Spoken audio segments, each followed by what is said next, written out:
Last Sunday was the second to last major golf tournament of the PGA. And you don't have to be a golf fan to admire what happened on the second to last hole, the 17th hole. The world's greatest player, a guy named Scotty Scheffler.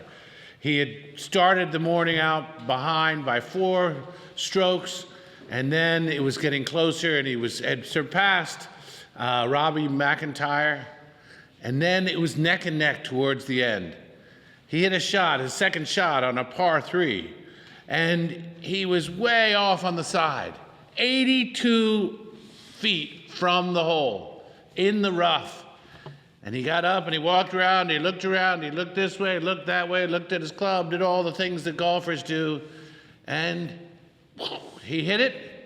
It bounced again, slowly rolled this way, slowly rolled that way, and then rolled directly into the cup. The crowd, of course, went wild, and the announcer said, "That's unbelievable." And I remember sitting there thinking, if I hit that shot, that would be unbelievable. But it's certainly amazing that he has such talent. But those of us who like golf but don't play it every day didn't start hitting golf balls from the time that we could walk, and hours every day, and then a professional just sitting by the greens doing the same shots over and over and over. His is a honed skill. He's the #1 golfer, and it's not an accident, because he spent hundreds of thousands of hours doing just that, playing golf and practicing.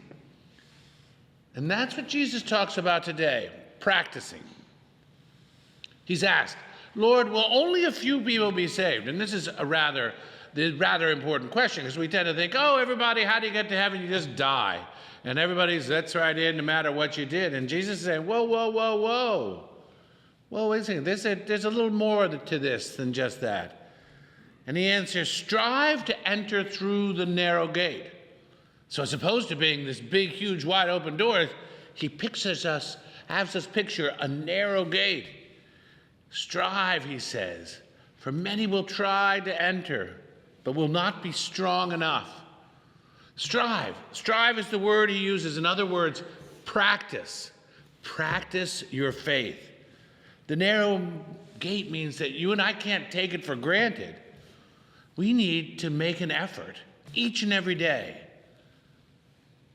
Getting through a narrow gate means planning, making sure that you're giving it attention, making sure that you do it just right. Greatness, therefore, like for these great golfer and athletes and musicians of all kind, it's all-consuming. But greatness in God's love should also, therefore, be all-consuming.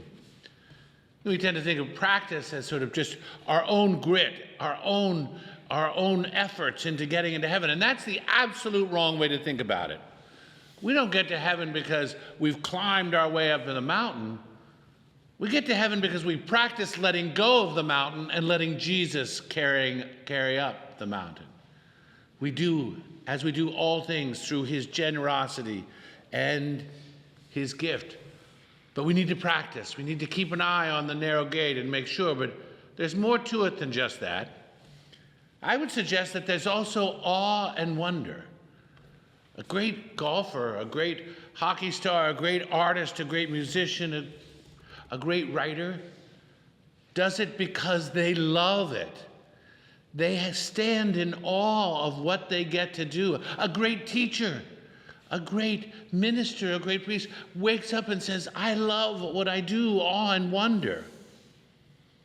You see, we do it not just to win a trophy or to win the prize money as a great golfer, but for that joy of sinking the putt. That joy of making the goal, that joy of lightening people's hearts with your music.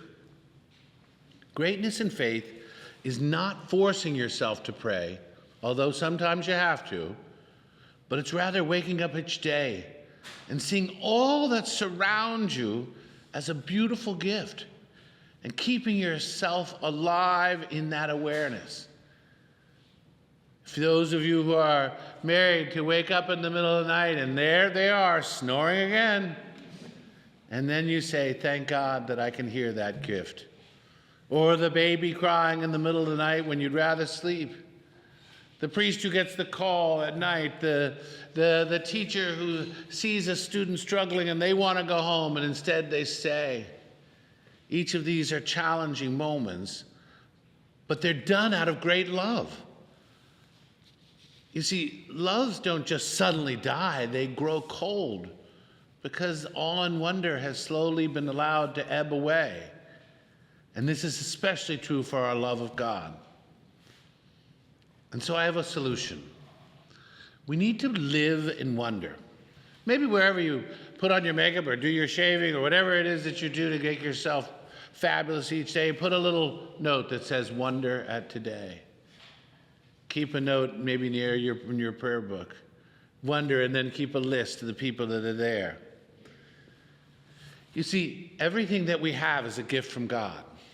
Even our capacity for faith, hope, and love. They were given to us in our baptism. And therefore, if we simply but ask, God, increase my faith, what else does he want to do but increase our faith? If he says, God, increase my love, he says, I want to increase their love beyond they can even begin to understand their hope. And so it is that it takes practice, but the practice of giving God space in your life is what we need to practice. Giving God time. And that's why the mission initiatives that we have here in the diocese are just that, to create space in our week, in our year, in our day for God. The Family Fest that's coming up, creating space in your family for God, while at the same time having a magnificent time. The men's and women's conferences, each of these, you'll hear more about them after Mass. But also to just take a few minutes. 5 minutes if you're not used to it. It'll grow if you give yourself that time.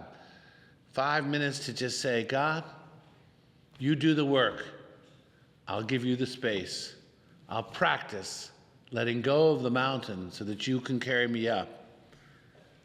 To be a practicing Catholic means to be a Catholic generous enough to give time to God to work wonders. To be a generous Catholic is to wake up every day and notice the wonders. To be a generous Catholic is to ask God to give you and expand in your hearts the gifts of faith, hope, and love. To let him ignite in you so that we may not hear the words of the gospel, depart from me, but rather recline at my table. Awe and wonder. Praise be Jesus Christ, now and forever. Let us stand now and together profess our faith.